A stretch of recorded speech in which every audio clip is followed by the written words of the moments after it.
Byron Shire Council sent a 38-year-old veteran a demolition order for the tiny home he built with his own hands. In the same envelope, they included phone numbers for crisis accommodation. The council acknowledged, in writing, that the order would make him homeless. I know that sounds like a legal contradiction. It's not. Across 5 Australian towns in 3 different states, councils are issuing demolition orders, building orders, and eviction notices against tiny homes on private land. And the rule that makes it possible is different in every single postcode. Here's what makes this specific. These aren't squatters. These aren't illegal subdivisions. These are people who did the research, talked to lawyers, read the legislation, and still got orders to tear down or leave. The cases are documented in ABC News, The Guardian Australia, regional press, and Land and Environment Court filings. And what you'll find, when you look at all 5 of them side by side, is that the rule enforced in one council area is explicitly permitted in the next one over. Here's what that looks like in practice. Cardinia Shire allows tiny home permits for up to 2 years. Surf Coast Shire allows them too. Mount Alexander Shire changed its local laws in June 2023 specifically to accommodate this. None of that information appears on any platform where people search for housing. None of it gets compared. The system stays invisible until a council shows up with paperwork. The median house price in Belli Park sits at 1,375,000 Australians, according to realestate.com.au's suburb profile for this Sunshine Coast hinterland community of roughly 725 people. That number matters here more than almost anywhere else on this list, because it explains exactly why 4 families ended up on a 13-hectare rural block, trying to solve a crisis that the government told them wasn't its problem to fix. Jacqueline Morton owns the property. She opened it to people who had nowhere else to go, vulnerable women primarily. Angela Smith, a single mother with 2 young boys. Judy Stark, a grandmother. A 3rd family with 3 young children. Morton wasn't operating a caravan park. She wasn't charging commercial rents. She was offering land and space on a 32-acre rural block because the Sunshine Coast's housing market had already pushed these families to the edge. Direct Collective, a local advocacy group, estimated that 15,000 renters were displaced across the Sunshine Coast region at the time the enforcement began. 15,000 people. Belli Park's tiny home conflict didn't start with any of them. It started with one neighbour. A single complaint, filed in 2022, triggered a Sunshine Coast Council investigation. What followed was a chain of bureaucratic logic that moved steadily and unhurriedly, regardless of what it was about to do to 4 families with children. In June 2023, the council issued eviction notices to all 4 households on Morton's property, with a deadline of 31st of August 2023. The mechanism behind the order was a local law that permits exactly 1 temporary dwelling per property, for a maximum of 4 weeks in any 52-week period. Let that sink in for a moment. 4 weeks on your own land. After that, any additional structure, regardless of its size, its mobility, or the circumstances of its occupant, becomes an inconsistent use in the rural zone and must be removed. The permit to extend a stay costs $514, waived in cases of genuine hardship, and the permit itself only lasts 18 months before it must be renewed. Morton's situation, with multiple households on one property, tripped a different classification entirely. The council treated it as a relocatable home park, a category with an entirely separate and far more demanding set of requirements. The eviction deadline of 31st of August 2023 came and went. Community resistance had materialised by July 2023, when Helen Andrew, a Coes Creek resident, launched a public petition. Channel 9's A Current Affair ran the story. Sunshine Coast News covered it. The coverage was enough to push the council to extend deadlines twice. But the reprieve was temporary in the most literal sense. In October 2024, the council issued a formal enforcement notice ordering the decommissioning of the 2 remaining temporary dwellings still on the property. Morton lodged an appeal with the Queensland Development Tribunal that same month. What happened between the June 2023 eviction notices and the October 2024 enforcement notice is also revealing. Queensland Deputy Premier Stephen Miles publicly stated that responsibility for this kind of situation lies with local councils. Sunshine Coast Council responded that the rules governing temporary dwellings are set by the state government, not by the council.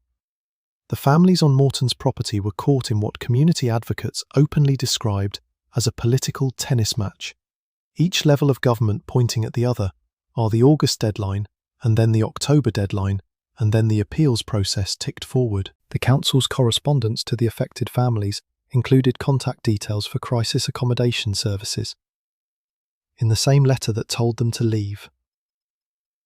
There is something worth sitting with in that detail, the formal acknowledgement that the order was about to make people homeless, delivered alongside instructions on how to find a shelter bed.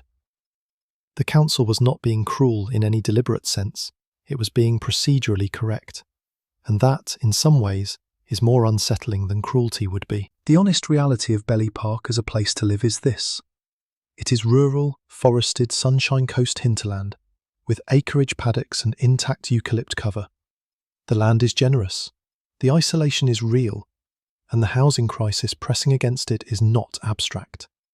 It is 15,000 displaced renters looking for exactly the kind of solution Jacqueline Morton was trying to provide. The conflict here was never really about zoning. It was about who gets to decide what a rural block is allowed to be used for, and whether the answer to that question was written before the crisis existed. 12 square metres. That's the size of the dwelling at the centre of a case that has now reached the New South Wales Land and Environment Court, generated a change.org petition with nearly 30,000 signatures, and cost a landowner somewhere in the range of 30,000 Australias, with another 60,000 Australias in potential court costs still ahead. 12 square metres, on wheels, on a friend's rural property in Coolagolite, Bega Valley. Population 309 people. Josh Hines and Manu Bon built their tiny home in 2023 and moved it onto Gordon Kelly's property. They believed they had legal cover. Specifically, they believed they were protected by Section 77B of the New South Wales Local Government Regulation 2021, which states that one caravan on land occupied by the owner may be used by members of the owner's household and maintained in a safe and healthy condition. Read that again. One caravan, members of the owner's household, safe and healthy condition. Hines and Bone believed they met that description. Bega Valley Shire Council disagreed. The council's position, delivered through Council Director Emily Harrison, was that the structure was an unauthorised residential dwelling subject to the full requirements of the Environmental Planning and Assessment Act, the same legislation that governs the construction of a 3-bedroom house. The specific hinge of the case, whether Hines and Bone qualify as members of the household under the legislation. Harrison stated that this term is undefined in the regulation. Neither the council nor the residents could point to a binding legal definition. That ambiguity is now being argued before a court. The timeline of enforcement moved quickly once it started. In April 2025, the council issued a draft eviction order to landowner Kelly. By May 2025, it had become a formal draft order under NSW environmental planning legislation. In June 2025, a final compliance order gave Kelly 90 days to either stop the residents from living there or have the structure demolished. August 2025 brought a deputation at a council meeting, where Hines and Bon addressed councillors directly. The case was escalated to the NSW's Land and Environment Court that same month, with the first directions hearing occurring in August 2025. A GoFundMe campaign was launched to fund the ongoing legal challenge. The median house price in Coolagolite sits at 1,285,000 Australians, according to realestate.com.au, which is the context for why a 12 square metre dwelling on a friend's rural property was the solution Hines and Bone arrived at. When a standard house in your area costs over $1 million and you can build a legally mobile structure for a fraction of that, and you read the state legislation carefully and believe you have found a lawful pathway, you build. You move in. You assume the reading is correct until someone tells you otherwise. What Hines and Bon were told, eventually, was that the reading was wrong, or at least that the council interpreted it differently. Media coverage early in the case reported a possible $1 million Australian fine, which spread quickly and generated considerable alarm. Bega Valley Council subsequently confirmed that the actual maximum fines are 3,000 Australian per individual or 6,000 Australians per corporation.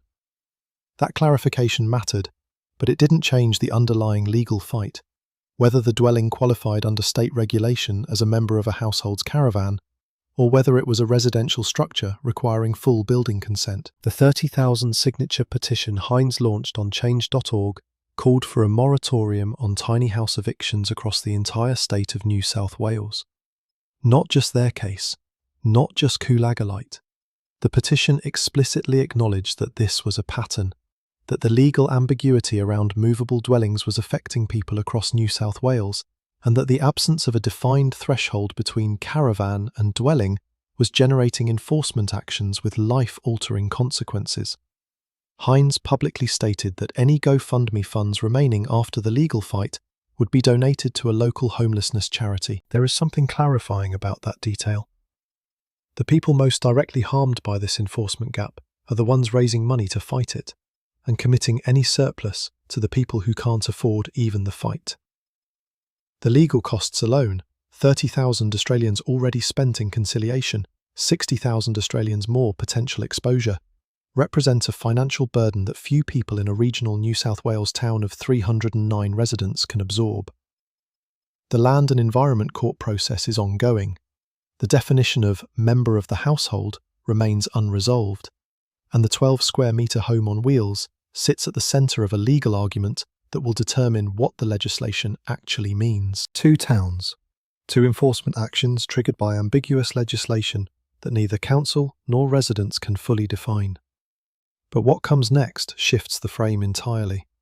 In the next council area, there aren't two active cases, there are 17, and the person at the centre of one of them told a journalist, publicly, that he and his chickens were not moving. Someone had to blink first. Dane Barclay moved into his tiny house on wheels in Monbulk in the Yarra Ranges sometime around 2022 or 2023. He went off-grid.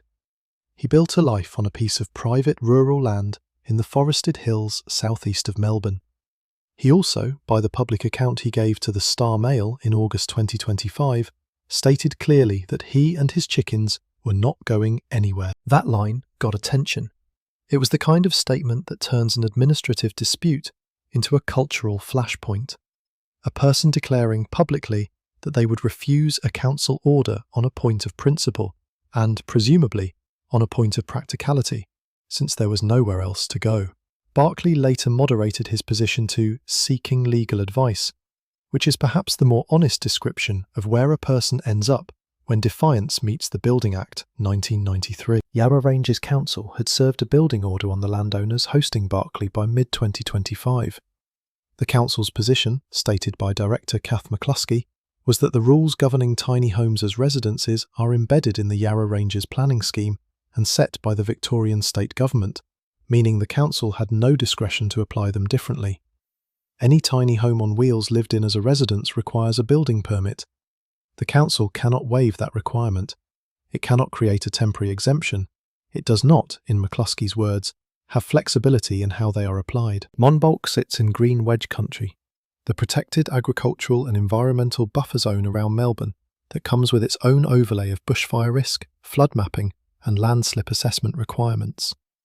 These are not bureaucratic inventions. The Yarra Ranges has real bushfire history, real flooding, and real landslip risk.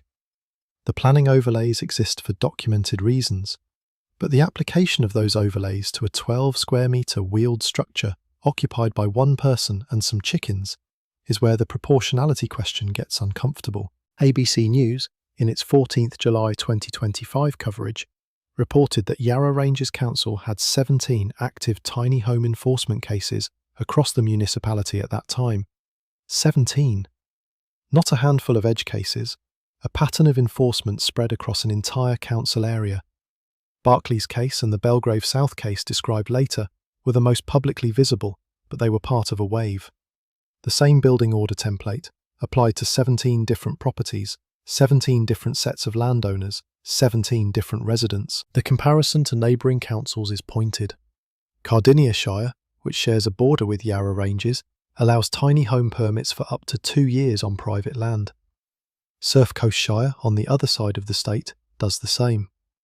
These aren't exotic policy innovations, they are existing functioning frameworks that allow people to live in movable dwellings on private property for a defined period with council oversight. Yarra Ranges treats temporary as a matter of weeks. The policy gap between these adjacent jurisdictions is not explained by the planning overlays. It is a policy choice. State member for Monbulk, Daniela Di Martino, had, by the time of the ABC coverage, helped get individual Yarra Ranges cases in front of the Victorian Planning Minister. That is a significant escalation, from council enforcement to state ministerial attention, and it suggests that the political pressure generated by 17 simultaneous cases had started to move vertically through the system.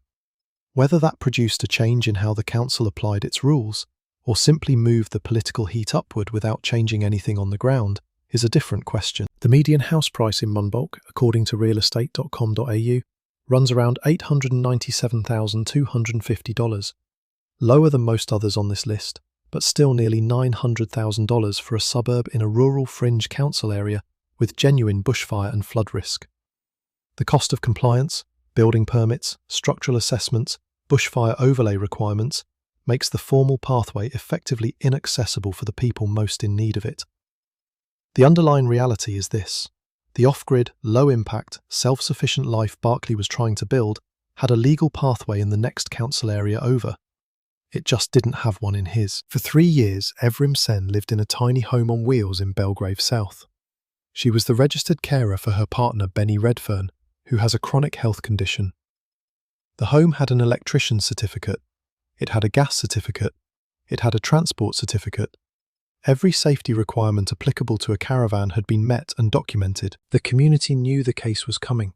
In March 2025, a petition titled "Reverse the Evrim Sen Decision" by the Shire of Yarra Ranges was formally presented at a Yarra Ranges Council meeting. It had gathered over 1,000 signatures, more than half from within the Yarra Ranges itself. The council heard it, noted it, and maintained its enforcement position. By mid-2025, Yarra Ranges Council had served the landowners with a building order under the Building Act 1993. Sen and Redfern were told the arrangement had to end. The council's legal position was the same one it had applied across its 17 active cases. Under the Building Act 1993, a dwelling occupied for an extended period must comply with building codes, regardless of its mobility. Sen's counter-argument was that the home met every standard applicable to its actual classification, a caravan, and that reclassifying it as a building, because it had been lived in continuously, was both legally contestable and practically devastating.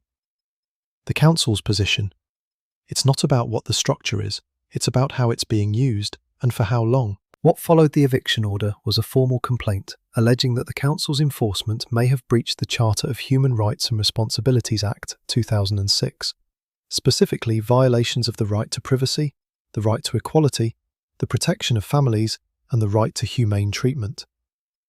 That complaint introduced a legal dimension that went beyond planning law.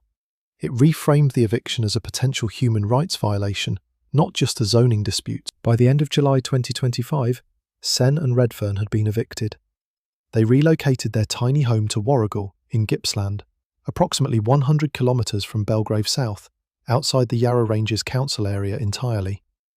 The couple had been planning to start a family in the region. Those plans did not survive the enforcement process. They moved to a different council area, not because they found a better place, but because the council they were living in gave them no legal space to stay. Sen told ABC News that she had heard from at least 10 other Yarra Ranges tiny home residents facing similar uncertainty before her own eviction. 10 people who had reached out to her, or who she knew, who were living in the same legal grey zone and watching her case as a preview of their own. 17 active council cases, 10 informal contacts, 1 eviction that generated a human rights complaint. The numbers, placed side by side, describe something more systemic than a single enforcement action against one couple. The median house price in Belgrave South sits at $1,296,000, according to realestate.com.au, which makes it one of the more expensive council areas in this entire list, and one of the most actively enforcing against the housing solutions people have arrived at in the absence of anything affordable. Cardinia Shire, adjacent to Yarra Ranges, allows permits for exactly the arrangement Sen and Redfern had constructed. The policy difference between these two neighbouring councils, one that accommodates this, one that does not, is not visible anywhere until the enforcement notice arrives. The human cost of that invisible policy gap is a couple displaced 100 kilometres from the community where they intended to raise a family, a human rights complaint filed in a Victorian tribunal, and a petition signed by more than 1,000 people who watched it happen and had no mechanism to stop it. Sen knew the rules were different in the next council over. She had lived in Yarra Ranges for 3 years before the order came. The home was built, the carer registration was active, and none of it was enough. Everything you've seen so far involves councils, petitions, court filings and relocations. Each of those costs something: money, time, community, plans. But the next case introduces a cost that none of the previous ones explicitly name. A demolition order that arrives at the same time as a PTSD episode. A veteran who built a home with his own hands on 57 hectares of rural land and was handed a letter that included crisis accommodation phone numbers and a demolition timeline in the same paragraph.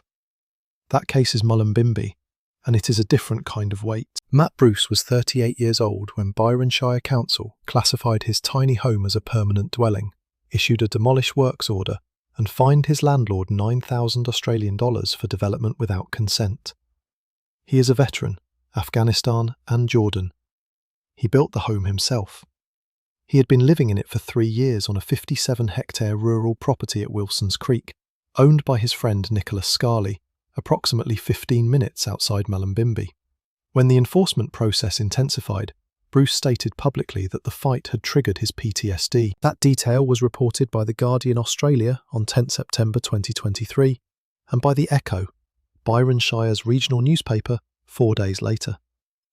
That detail is not rhetorical. It is a documented consequence of a planning enforcement process, a government administrative action that caused measurable psychological harm to a person who had already experienced the specific kind of trauma that makes bureaucratic confrontation, the threat of homelessness, and the loss of a carefully constructed safe space acutely dangerous. And it is sitting in the same documentary record as the demolish works order. The property context matters.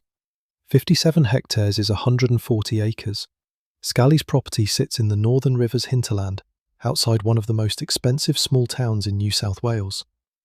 The median house price in Mullumbimby, according to realestate.com.au, sits at 1,150,000 Australians. Byron Shire has been the subject of intense price pressure since well before the 2020 COVID-era acceleration. It is one of the most documented examples of a regional area that was absorbed into a premium lifestyle market faster than its infrastructure or housing stock could respond. Bruce moved onto Scally's property around 2020. The structure he built was professionally constructed, not a makeshift shed, not an improvised shelter. It was, in his argument, and in the argument he was preparing to mount through the appeals process, a movable structure that qualified under different planning categories than a permanent dwelling. Byron Shire Council, after inspection, disagreed. The council classified it as a permanent dwelling, triggering the full force of development consent requirements for a rural zone where that type of dwelling is either prohibited or requires approval that was never sought. Council's stated position, reported in The Guardian and The Echo, was clear and unambiguous. If development in prohibited zones is allowed to stand without enforcement, it becomes open slather. That phrase, open slather, is the logic of consistent enforcement. The council's argument was not that Bruce's dwelling was uniquely harmful, or that it posed any specific risk. It was that making an exception would make every future exception harder to refuse.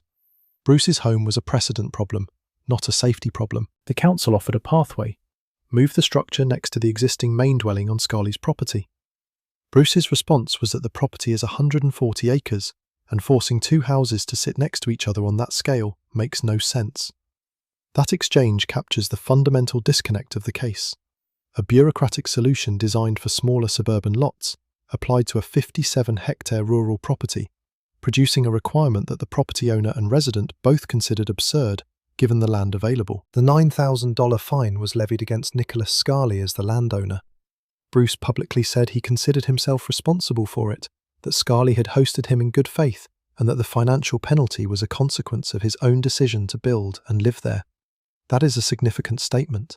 Bruce was not distancing himself from the consequences of the enforcement action, he was accepting them, while simultaneously fighting the underlying classification through the appeals process, arguing that the structure's mobility meant it was not, legally, the kind of development the demolition order assumed it to be. The demolition order itself carried language that is worth reading carefully.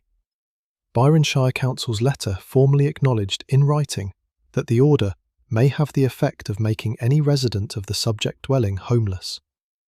It then included contact numbers for crisis accommodation agencies. This is the same gesture Sunshine Coast Council made in its correspondence to the families on Morton's property. It is a council formally acknowledging the humanitarian consequence of its own enforcement action in the same document that initiates that action. The legal obligation to enforce and the legal obligation to not cause harm are running in parallel, and neither is cancelling the other out. There was also a complication in the public narrative. A neighbour, identified in the Echo's reporting as Dr. Olivier, gave the publication a different account of events, specifically regarding driveway use and tree clearing on the property. That account contradicted elements of the framing in the Guardian story and introduced a local dispute dimension that complicated the picture. This is not uncommon in planning enforcement cases. A single neighbour complaint, a counter-narrative, a private conflict that the council's bureaucratic process was never designed to adjudicate, but ends up resolving by default. The demolition order doesn't distinguish between a genuine planning violation and a neighbour dispute that escalated into one. Mount Alexander Shire, in central Victoria, changed its local laws in June 2023, specifically to allow tiny homes on properties that already have an existing dwelling. That reform, one council, one policy change, 1 month, created a legal pathway for exactly the arrangement Bruce had built at Wilson's Creek. Byron Shire did not make the same change. There is no policy reason Byron Shire could not follow Mount Alexander's lead. There is a political and administrative inertia reason, and the difference between those two things is a veteran on a 57-hectare rural property with an active demolition order and documented PTSD. The appeals process, which centres on the argument that the structure is movable and therefore not subject to the same consent requirements as a permanent dwelling, was ongoing as of the September 2023 reporting. Bruce had lived in the home for 3 years. He had built it with his own hands. He had chosen a 57-hectare rural property specifically because it offered the space, the quiet, and the distance from dense population that his mental health required after service. The demolition order did not arrive in a vacuum. It arrived at a specific person's life, at a specific moment, and produced a specific kind of damage. That the council was legally correct in its classification does not make the outcome less serious.